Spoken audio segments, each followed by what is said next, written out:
2 millones mensuales. Sí, claro. Claro. Y ahora menos de 150,000 pesos, una cosa. Si nosotros estábamos recibiendo de la Junta, obviamente nos va a ser un golpe duro. Ya usted renunció a la ciudadanía estadounidense. ¿Cuál ha sido el responsable o el mayor responsable de la haitianización en la República Dominicana? Amigos, bienvenidos a este reencuentro con Ramfis Domínguez Trujillo, presidente del partido Esperanza Democrática, que ahora el Tribunal Superior Electoral quiere hacerle una jugarreta que él está enfrentando. Bienvenido, Ramfis. Qué bueno estar aquí de nuevo, José, siempre con información interesante para hablar de todo este meollo que tenemos en la República Dominicana y ver cómo nosotros damos de frente con todas estas situaciones. Es importante mantener la firmeza en este momento tan crítico. Así es. A usted le dieron un palo acechado porque se tenía previsto que usted se quedara en la posición número 7 acabándose el torneo electoral que justamente declaró como presidente a Luis Abinader y donde el PLD y el Partido de la Fuerza del Pueblo quedaron con una participación aceptable, pero lo que más se destacaba era el avance del partido Esperanza Democrática. Entonces ahora vemos que en lugar de un 7º lugar se ve desplazado a la posición 19. ¿A qué obedece eso? Mira, ellos simple y sencillamente, de forma directa y puntual, quisieron detutanar al partido, para que estemos claros. Primero quedamos en 7º lugar, pasamos por encima de partidos de tradiciones con 50 años de ejercicio político. O sea, el PET fue realmente el fenómeno del proceso electoral con menos de 10 meses de haber sido certificado por la Junta Central Electoral. Agregándole a eso el crecimiento del partido que se reflejó en la encuesta Gallup, que nos marcó como la 4ª fuerza a nivel nacional ahora en febrero. Entonces, evidentemente ya ante una situación para el 2028 donde Ramfis Domínguez Trujillo no tiene impedimento constitucional para presentarse a la candidatura presidencial, tenían que buscar la forma de afectar el partido, de detener el crecimiento del partido. Agarraron una sentencia del Tribunal Superior Electoral que lo que hace es que cambia el método o la modalidad de calcular los votos para llegar a construir vamos a decir, un organigrama del orden de partido, pero aplicando esa nueva modalidad a un año de las elecciones, es decir, de una forma retroactiva. Es decir, cambiaron las reglas del juego y las aplicaron medalaganariamente para que el partido Esperanza Democrática pasara del 7 o del 7º lugar al lugar número 19. Eso fue absolutamente puntual, una orden que vino del Palacio. Cuando uno ve... Pero deténgase ahí.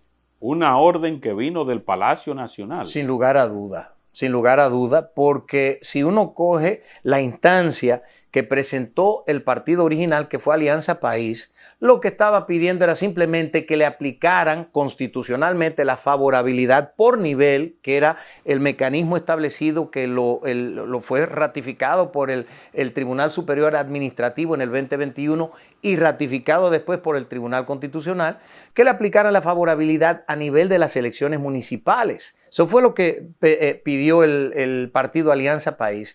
Después ahí entró Dominicano por el Cambio y el partido, que no recuerdo, el partido de Milton Morrison, y conceptualizaron esta nueva modalidad de aplicar la universalidad de votos a todos los niveles, es decir, que el voto tuyo y el mío cuenta, según ellos, 7 veces. Estamos hablando de 19 millones de votos, cuando aquí en el padrón electoral tenemos 8 millones de votantes y en el ejercicio del proceso pasado votó con un nivel de abstención de un 43, 44%, es decir, que casi la mitad de esas personas, pero lo están multiplicando por 6, casi 7 votos por persona. Entonces, eso tiene una sola explicación, porque vemos la sentencia, tiene muchísimos encontronazos con la Constitución, con la ley 3318, con todo lo que establece los reglamentos, incluso se atribuyen lo que son facultades de la Junta Central Electoral y van mucho más allá de la petición que hiciese Dominicano por el Cambio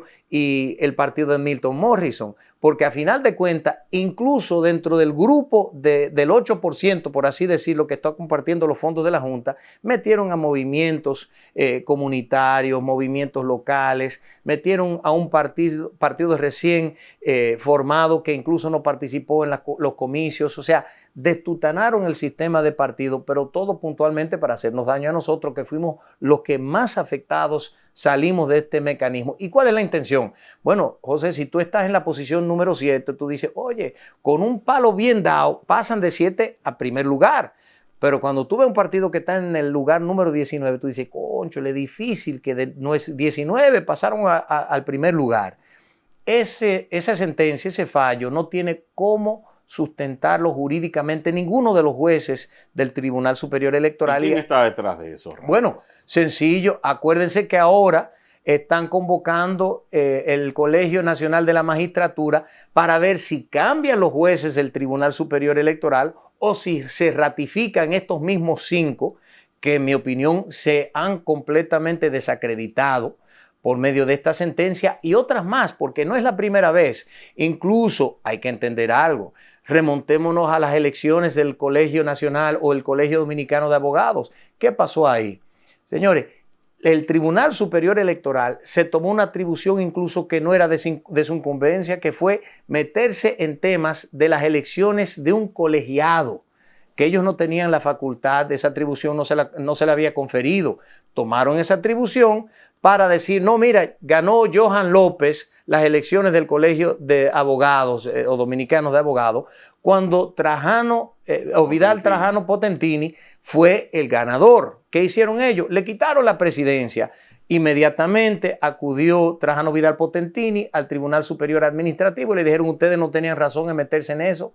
Pero eso fue una llamada directa del presidente que le dijo, señores, Johan López es el del PRM, apóyenme eso.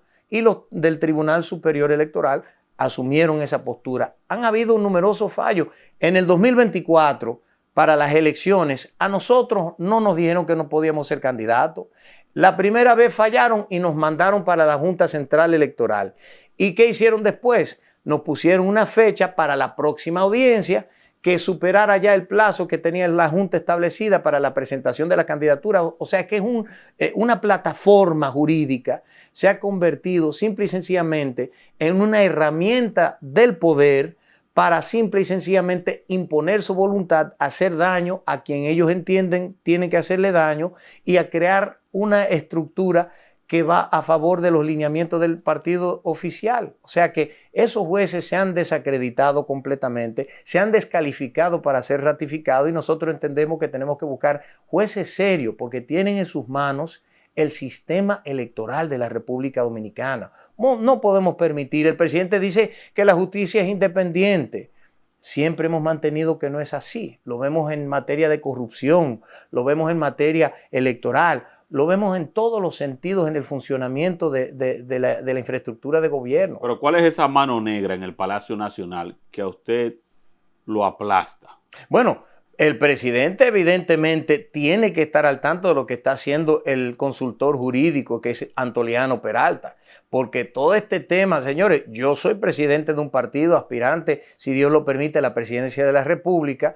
Yo no manejo los temas legales a tesitura, ni tengo tiempo para eso. Siendo el director del partido, me tengo que ocupar de todo, vamos a decir, la administración, las operaciones del partido. Entonces, el presidente tiene su gente, quien le tiene que manejar esos temas legales, jurídicos, es el consultor jurídico que ha demostrado desde el primer momento tener un afán de manipular, de tener una estrategia clara para afianzar el poder del PRM en el poder, con este tema de la manipulación consultiva que querían hacer para fines de la reforma constitucional, la reforma fiscal, toda esa serie de cosas son maniobras que salen directamente manipuladas por el consultor jurídico del Palacio. Es el hombre de confianza. ¿Pudiera usted querellarse en contra de Antoliano Peralta? No, ni me interesa tampoco, porque al final de cuentas nosotros le vamos a ganar esta batalla. Nosotros tenemos muy claro, José, que mientras más crezcamos nosotros, más van a seguir los ataques, las difamaciones, los encontronazos, porque la casta política sabe que nosotros no somos como ellos. Ellos saben perfectamente bien, ellos manejan los datos, saben que nosotros no hicimos alianza con nadie.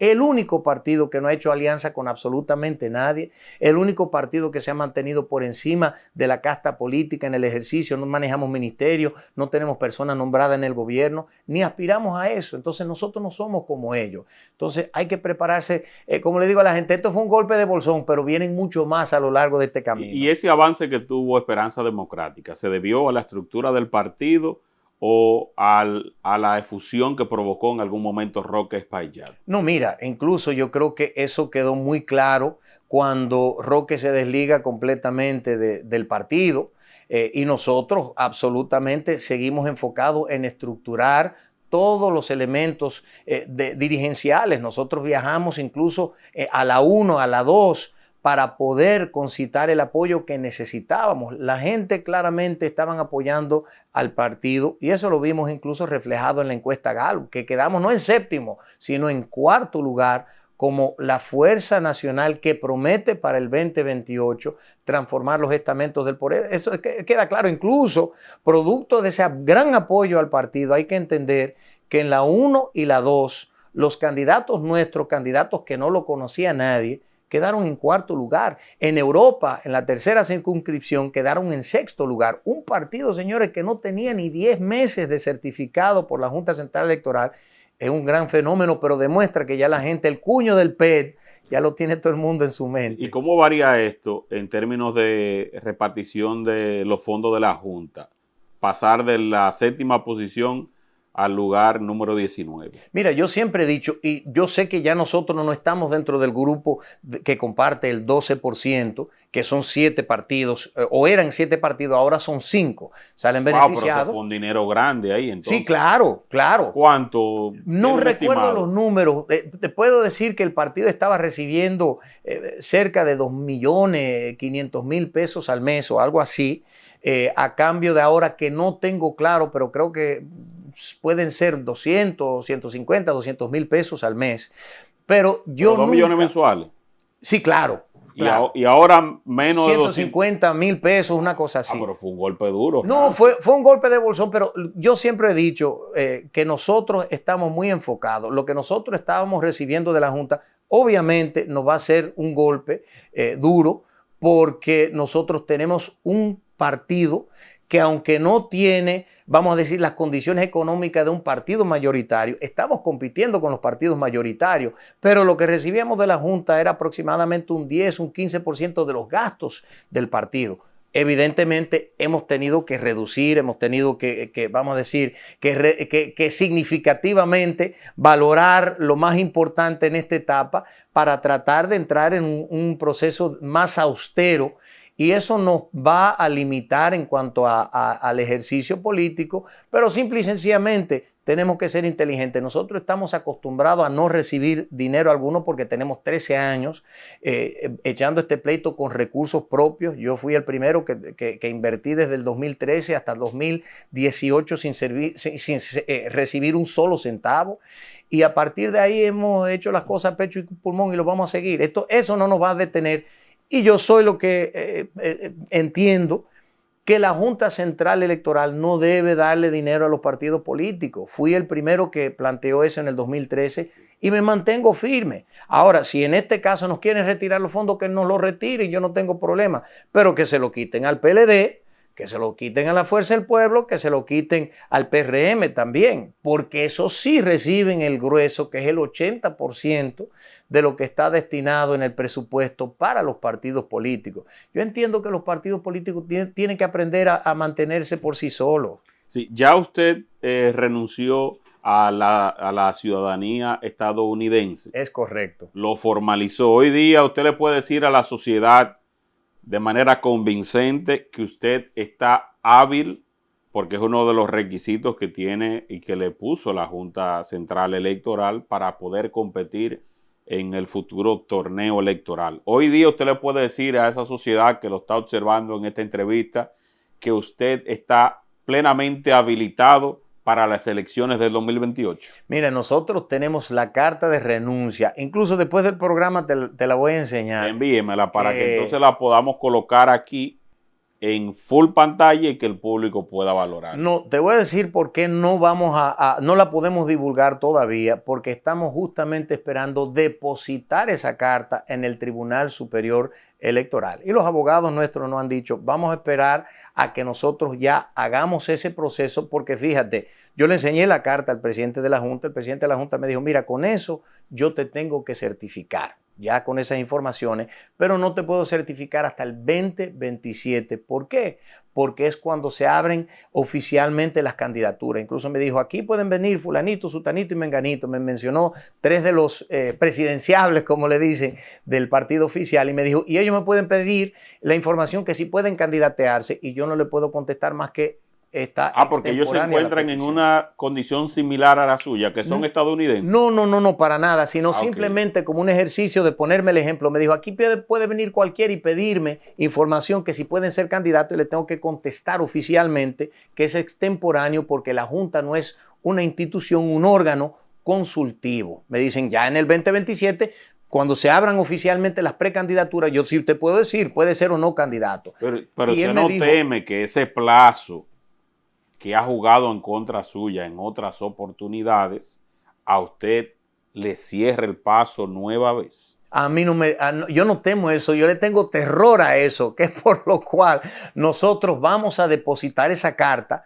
próximamente. Estamos esperando que cambie el Tribunal Superior Electoral, porque ahí es donde tenemos que levantar la instancia, depositar la carta debidamente certificada, como nosotros la tenemos, para que ellos entonces digan este año, Ramfis puede ser candidato, que ellos sí tienen la facultad para hacerlo, sobre todo ante un recurso de amparo, porque ya anteriormente me han lesionado esos derechos. Yo tengo la facultad para hacerlo y eso es lo que nosotros vamos a hacer. Pero cuando nosotros vemos el accionar de este Tribunal Superior Electoral, nosotros tenemos que ponernos chivo, como decimos nosotros en buen dominicano, hay que estar chivo, porque vemos que los fallos que ellos han emitido han sido en contra de la propia Constitución y de las leyes y los reglamentos incluso que establecen el funcionamiento del TSE. Entonces tenemos, y yo espero que tomen conciencia, que el pueblo dominicano realmente se ponga de frente y diga, señores, este es el órgano que tiene en su poder, que tiene en su haber el derecho de juramentar, de fallar, de certificar candidatos, de resolver disputas entre partidos, entre candidaturas y demás. Queremos un órgano que sea competente, que tenga jueces que funcionen apegados a las leyes, a la Constitución y los reglamentos. Entonces, eso es lo que queremos nosotros. ¿Usted cree que con el dominio que tiene el PRM, ellos vayan a colocar allí un Tribunal Superior Electoral que sea, vamos a decirlo, amigable con todos? Mira, lo que pasa es, José, que yo no busco amistad, yo lo que busco es justicia. Y yo te digo algo, si nosotros entregamos aquí, y vuelvo y te digo, te la voy a poner a tu disposición para que tú la veas. Si yo tengo una carta certificada y pueden llamar a las autoridades en Estados Unidos y certificarlo, y ellos vienen y dicen, no, espérate, tú no puedes ser candidato, y se inventan otra cosa más, son capaces de hacerlo. Ahora, hay jueces que se respetan y hay jueces que no se respetan. Hay jueces que le tienen temor al escrutinio público y hay otros que no, que le vale más el dinero o las promesas. Uno de los temas que hay que tomar en consideración ahora es que el Tribunal Superior Electoral están construyendo un nuevo edificio. ¿A quién es que le va a tocar la supervisión y esas suntuosas comisiones que se pagan, que se dan, que se caen por aquí, que se caen por allá? Es al tribunal que va a tener la supervisión y sobre todo al presidente de ese órgano, quien quede. Entonces, señores, tenemos que estar al tanto del accionar de este gobierno y somos nosotros los máximos veedores de todo el accionar del gobierno. Vuelvo y te digo, cuando nosotros depositemos esa carta en esa primera instancia, eso va a ser récord público. Y el público es quien tiene que decir, señores, pero ¿qué es lo que piden de Ramfis ahora?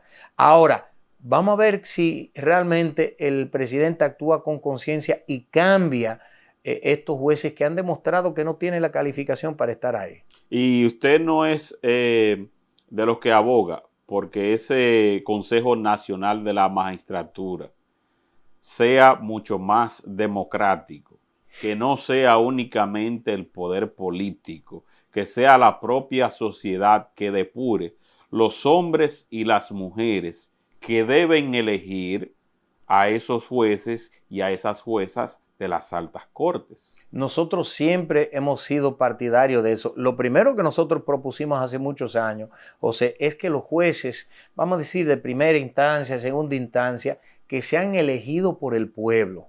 ¿Por qué yo propongo eso? Porque eso va a someter a los jueces al escrutinio más severo. Eso es un modelo que se aplica en Europa, que se aplica en los Estados Unidos, donde los jueces tienen que salir a hacer campaña, tienen que darse a conocer. Pero si el juez en una zona no cumple su trabajo, no lo van a reelegir. Esa es pura y sencillamente las reglas del juego. ¿Qué pasa? Que con eso vamos a empezar a alimentar el sistema de justicia con jueces que realmente cumplan su función. Aquí nosotros tenemos una gran deficiencia, más allá de que a los jueces no se les paga bien, porque hay que estar claro en eso también. Pero aquí hay jueces que viven solamente de los maletines que le llevan con dinero, engavetan casos, intereses políticos que imperan e inciden en todas las decisiones. Eso lo tenemos que eliminar. Eso tienen que someterse al escrutinio más severo, que es el escrutinio público. Pero más allá de eso, al llegar al Colegio Nacional de la Magistratura, vamos a tener un colador en las bases, en las primeras bases, para que solamente los mejores jueces, los que hayan superado ese escrutinio, van a llegar a ser considerados o a poder ser considerados por el Colegio Nacional de la Magistratura. Es un primer paso. El segundo nivel es limpiar ese Colegio Nacional de la Magistratura, porque quien tiene la voz cantante ahí es el oficialismo. Es el partido oficial quien tiene la mayoría y al final de cuentas es quien determina, quien decide cuáles son los jueces que van a pasar o no van a pasar. Entonces tenemos que agregar ahí colegio de abogados, colegio de profesores, voces de la sociedad que puedan aportar, arrojar luz y que puedan expresar sus inquietudes también y tengan el derecho de votar, pero que también se pueda garantizar la imparcialidad de esos grupos. Pero sin lugar a dudas que tenemos que tener personas que sean más allá de la política, porque los jueces no deben ser política. Incluso uno de los axiomas principales es que la justicia no puede permitir la confabulación o el contubernio entre los tres poderes del Estado, es decir, que no pueden politizarse, y aquí tenemos una justicia altamente politizada. Usted ha dado seguimiento, Ramfis, a las 15 medidas migratorias que anunció el presidente Abinader. Bueno, según he visto, una de las que está por cumplirse, porque en este gobierno es lo que van a hacer siempre, es que ya van a empezar en la segunda fase de la verja perimetral. También vi que sí me gustó, porque la comisión donde nombraron a Miguel Franjul, el director del Listín Diario, lo vi el otro día que visitó la frontera para dar seguimiento. Yo entiendo que es una persona que tiene un perfil nacionalista, que va a abogar por los mejores intereses, incluso en las conversaciones que nosotros hemos sostenido siempre ha demostrado un gran conocimiento de los temas nacionales, sobre todo el tema haitiano, pero sobre todo un interés en limpiar, en adecentar la crisis migratoria que nosotros padecemos en este momento. Es un hombre serio. Es un hombre serio, de modo que eso a mí me inspira mucha confianza. Ahora todo lo demás, hablamos de que iban a agregarle 700 directores migratorios. No he visto ese incremento. Incluso los reportes de los inmigrantes haitianos que estaban deportando, ya no lo estaban ya no lo están dando como lo estaban dando todos los meses, en abril, que dijeron que 30,000, en mayo, etcétera, etcétera. Eso como que hemos visto que han dejado de hacer el bulto que estaban haciendo. Incluso yo dije, José, cuando nosotros analizamos la capacidad de la Dirección General de Migración, que ellos no tienen la capacidad hoy de más de 15,000 deportados al mes, de modo que es una quimera decir que son 40,000. Incluso el presidente creo que compró como parte del paquete los camiones nuevos. Pero lo que yo te voy a decir es lo siguiente. A mí me invitaron, en un programa yo dije, si el presidente a mí me invita al Consejo Económico y Social, yo voy.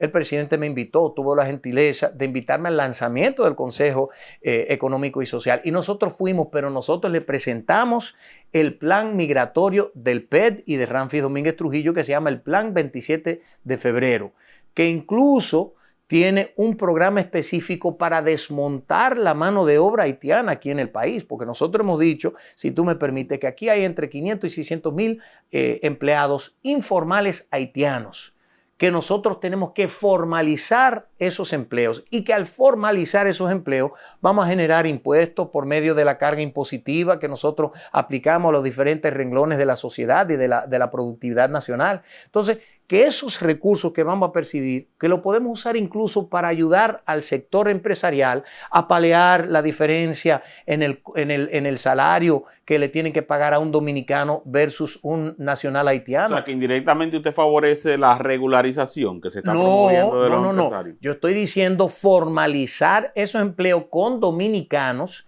que evidentemente van a exigir salarios dignos, claro, y que para paliar el alza salarial utilicemos aún temporalmente en un proceso transitorio lo que recibe el gobierno o va a recibir como carga tributaria de esos dominicanos que van a estar empleados, que utilicen esos recursos para favorecer a los empleadores para que puedan no ser tan afectados en los primeros meses, primeros años. O sea, vamos a generar recursos con eso y vamos a aliviar la carga de los 2.000 millones de dólares que nos cuesta esa inmigración, con educación, que son 900 millones al año.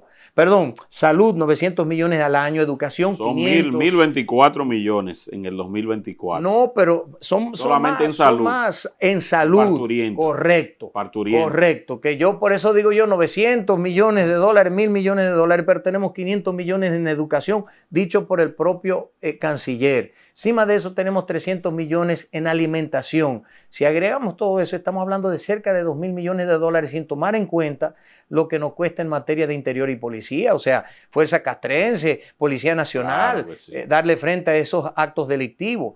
Pero también tenemos que hablar de automatizar los procesos que se puedan automatizar, como es la agricultura y muchos renglones. Aquí se tiene que desmontar la mano de obra haitiana. Eso es lo que nosotros pretendemos hacer y formalizar todos los trabajos, porque eso va a aliviar al gobierno, va a aliviar la delincuencia que nosotros estamos padeciendo aquí, y nosotros como sociedad vamos a ver que vamos a progresar y vamos a impulsar una productividad más dominicana que la que tenemos en este momento. Y sobre esa presión de los empresarios para que se regularicen 200.000, 300.000, 500.000, cada sector pide una cantidad determinada, para ellos entonces seguir con esta zafra como si fuese ya hace 50, 60 años. Es increíble, José, cuando tú le empiezas a aplicar un poco de presión a los empresarios, porque eso es lo que están sintiendo, presión. ¿Por qué? Porque nosotros tenemos un código laboral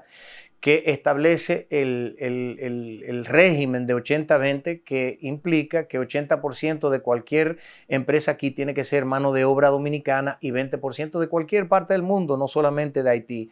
Pero todos saben que están incumpliendo con ese reglamento, incluso en el código penal, perdón, el código laboral que estamos esperando ver en su versión final. Ahí yo alerté de una modificación que estaban pretendiendo hacerles para eliminar la palabra expertos científicos de ese régimen 80-20, permitiendo así la masificación de la haitianización aquí en el país, en el campo laboral. Estamos esperando ver cómo es que ellos aprobaron, porque nosotros alertamos, le escribimos una carta, incluso a la comisión que está revisando eso, pero yo incluso propuse que crearan una inspectoría que fuera empresa por empresa para documentar cuántos haitianos y cuántos dominicanos están trabajando en las empresas de aquí. Ahora, claro, ellos dicen, espérate, si me van a aplicar la ley, me tienen que ahora dar el 20% de los empleados de construcción, me lo tienen que regularizar, el 20% en agricultura me lo tienen que regularizar. Ahora ellos están buscando la forma, porque saben que tienen empleados irregulares, que no tienen documentación, que no tienen papeles. Señores, nosotros no podemos ser enemigos de la clase empresarial. No lo podemos ser. Tenemos que buscar los mecanismos. Hemos sido demasiado flexibles en aplicar la ley, pero eso ha sido culpa del propio gobierno y de los presidentes que han sentido la necesidad de buscar dinero, de acudir a ellos, a recibir ese dinero para poder ganar las elecciones. Hemos acrecentado el costo de ganar las elecciones, que ha puesto a todos los partidos y a los candidatos presidenciales en jaque mate, teniendo que acudir a ellos. Tenemos que cambiar el sistema completamente, abaratar los costos de llegar a la presidencia y a diferentes curules, porque una senaduría aquí te cuesta fácilmente entre 100 millones y 200 millones de pesos, muerto de risa. Sí, pero eso es un crimen, porque ¿Un ¿de crimen? dónde sacan o de dónde recuperan ellos ese monto? Bueno, después entran las negociaciones, los maletines que llegan al Congreso para pasar las leyes. Es que es normal. Los contratos en contra del país. Claro. La venta de nuestro oro, la entrega de nuestros aeropuertos, en fin, la venta de todos nuestros recursos naturales. La modificación a la ley de hidrocarburos ahora para permitir que empresas extranjeras vengan aquí a apropiarse de los hidrocarburos. O sea, eso es todo ampliamente documentado en el Congreso y en el Senado. ¿Por qué, señores? Porque aquí nosotros tenemos un sistema inoperante político desfasado ya, que cuesta demasiado, entonces tenemos que darle apertura al narcotráfico, y vamos a ver ahora cuántos siguen saliendo del PRM que han acudido a ese, lamentablemente, ese negocio oscuro para el país, porque hay que decirlo que antes al menos éramos un puente de droga, ahora somos consumidores altamente consumiendo estupefacientes de todo tipo aquí en la República Dominicana. O sea, el daño que le han hecho aquí al país es incalculable, y son los mismos honorables que se toman fotos con todos los candidatos y que los candidatos usan sus helicópteros. 2 helicópteros de uno de los candidatos están incautados por el gobierno. O sea, hay que cambiar el sistema, pero los empresarios hay que acomodarlo, hay que ayudarlo. Yo creo firmemente en el sector privado, en el sector empresarial, pero no con este desenfreno que nosotros tenemos. Orden y disciplina ante todo. Yo creo que el gobierno no puede ser partícipe en los negocios. Yo entiendo que esos fideicomisos no van, eso abre la puerta al fraude. El gobierno está llamado a ser regulador de las empresas, regulador del sistema de productividad nacional. No participe en él. ¿Y qué le parece el llamado que hizo el presidente de la República Dominicana hacia los precandidatos del PRM, poniéndole freno y diciéndole que los que quisieran hacer campaña tendrían que abandonar sus cargos? Mira, lo triste de eso es que al presidente o lo están haciendo como un bulto más, porque este presidente y el PRM lo que hacen es vender, querer proyectar lo que ellos quieren que el pueblo asimile.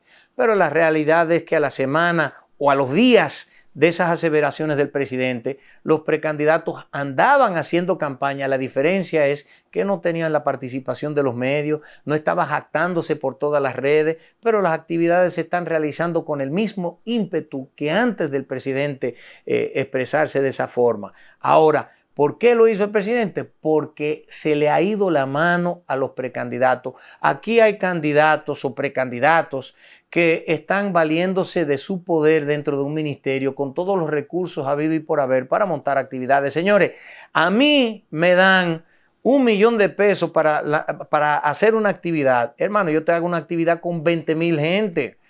Pero nosotros hacemos la cosa a pecho y pulmón. Aquí cualquiera se monta en una guagua, le dan refrigerio, le dan una gorra, y se la llevan a las actividades. Eso es lo que hacen esta gente. ¿Por qué? Porque eso vende una imagen. Y ahí los medios que son cómplices aquí dicen, mira, fulanito de tal enseñando músculo, fulanito de tal enseñando músculo. Se pasan el día entero hablando de esa... Por Dios. Por no quería decir una mala palabra, pero se pasan el día entero. En eso. Eso sí. es proyectando. El PRM no va para ningún sitio, señores. Lo que hay que salir a las calles para ver lo que dice la gente del PRM. Cuando escuchamos, señores, que la gente dice, ojalá viniera el diablo para sacar a esta gente. No importa lo que ellos hagan dentro del marco justo de un sistema electoral que imponga el criterio de disciplina y apego a las leyes. El PRM no vuelve al poder por muchos años, pero por muchos años. Pero ellos tienen dinero, tienen poder, tienen la forma de manipular el sistema. Pero yo entiendo que el pueblo está tan harto que ellos pueden hacer lo que les dé la gana y no hay forma de que se vuelvan a montar en el 2028. No hay forma, no hay forma. Sobre Magín Díaz, esta designación, un hombre al que, según recortes de prensa, el mismo partido de gobierno llegó a intimarlo a nivel judicial, y hoy día Magín Díaz, quien fue el director de Impuestos Internos de la gestión de Danilo Medina, pasa al Ministerio de Hacienda. ¿Cuál es su opinión? Mira, lo primero que hay que saber es que Magín Díaz en el gobierno de Hipólito Mejía fue viceministro o subsecretario, perdón, de Finanzas. Y hay que ver que en el gobierno de Hipólito Mejía, cuando arrancó en el año 2000, el Producto Interno Bruto de la República Dominicana era de 24 mil millones de dólares. Cuando salió Hipólito en los 2004 era de 22 mil millones de dólares, bajó un 10%. En el gobierno de Hipólito Mejía, Magín Díaz fue partícipe de eso. Entonces, luego de eso lo pasan a la DGI. Son datos reales, señores. Mire, búsquenlo ahí para que ustedes vean. Entonces pasa a la DGI, donde el trabajo de él es buscarle dinero al PLD. ¿Qué pasó en los años de desenfreno del PLD? Señores, una corrupción desmedida. Entonces, capacidad. Bueno, es profesor en la actualidad de finanzas, entiendo yo. O sea, ha ocupado muchos cargos. Ahora, ¿cuán bueno ha sido? Señores, vamos a ver qué pasa, pero vamos a ver un poco más allá de las calificaciones profesionales y de eso. Señores, hace algunos días se reunieron Danilo Medina y Luis Abinader a puerta cerrada para hablar del tema haitiano. Yo quisiera haber sido una mosca en esa reunión para ver lo extenso de esa reunión en torno al tema de Haití, porque estamos hablando de que tres expresidentes van a ser ahora los asesores de Luis Abinader en materia de la haitianización o del tema migratorio, cuando fueron los tres periodos, vamos a decirlo, los tres gobiernos que le abrió la puerta a la migración. Entonces, ¿cuál es esa consulta que hizo con Danilo Medina? ¿No será que hay algún tipo de contubernio donde le dicen, mira, dame un espacio ahí, vamos a colocar a Magín Díaz para ver si detutanamos a la fuerza del pueblo, a Leonel Fernández, imponemos a alguien de la confianza de Danilo Medina? Hay que ver, señores, lo que pasa es que en la política de la República Dominicana hay que tener dos ojos adelante, dos atrás, dos a los lados, para tratar de interpretar y de leer entre líneas todo lo que se está viendo. ¿Y por qué los ricos están tan contentos? Porque he visto todos los sectores de los ricos del país contentos con esa designación de Magín Díaz. Bueno, es que... Todos los poderosos, eso es raro, que todos los ricos contentos, alineados. Ellos tienen su favorito, La DGI hizo muchos favores en esos años, acuérdense. Desataron una persecución entre sectores puntuales, hicieron muchos favores, entonces claro, él goza del beneplácito de muchos empresarios aquí. Se está poniendo interesante el desenlace final, pero todo... Señores, apunta que el gobierno se está cayendo a pedazos. El presidente jactándose el otro día de los 6.500 millones de pesos que han recuperado en su gestión gubernamental. Y la gente no se dan cuenta, José, que lo que nos están vendiendo es un espejismo. Cuando hablamos de que en 5 años de gobierno han recuperado 6.500 millones de pesos, ¿qué significa eso en el espectro político de todos estos años, del 2000 hasta el 2025? Señores, estamos hablando que eso representa entre un 4 y un 6% de lo que se roban en un año. Y el gobierno se está jactando de que logró recuperar 6.500 millones de pesos en 5 años. O sea que 4 a 6% de lo que se roban en un año, el presidente lo ha recuperado en 5. Eso da vergüenza. Eso da vergüenza. ¿Cómo tú me vas a decir, estamos en esto, estamos recuperando dinero? Eso es mentira. Eso es mentira. Lo primero que nosotros tenemos que hacer, ¿tú sabes lo que es? Regular todas las transferencias, los movimientos de dinero de aquí de la República Dominicana hacia afuera. Porque los peces gordos se roban y mandan el dinero para afuera, sea en efectivo o por transferencia bancaria. Para paraísos fiscales. Paraísos fiscales. Hay que buscar esos listados. Yo lo he dicho públicamente, a nosotros nos han dado listados de dominicanos que tienen dinero en Dinamarca, que tienen dinero tráigalo en Suiza. Aquí, ese listado, tráigalo para que hagan un programa especial. Mira, yo le voy a pedir a la fuente de la información que ustedes saben. Tráigamelo a él aquí, a la fuente, tráigamelo. No, es él que no vive aquí. Pero hacemos un Zoom, y él la llama. Voy a ver si él se anima a hablar de eso. Finalmente, es importante. Cuando usted ve la foto de Luis Abinader, del presidente, de Leonel Fernández, de Danilo Medina y de Hipólito Mejía. ¿Cuál ha sido el responsable o el mayor responsable de la haitianización en la República Dominicana? Mira, es que... Elija uno. Wow.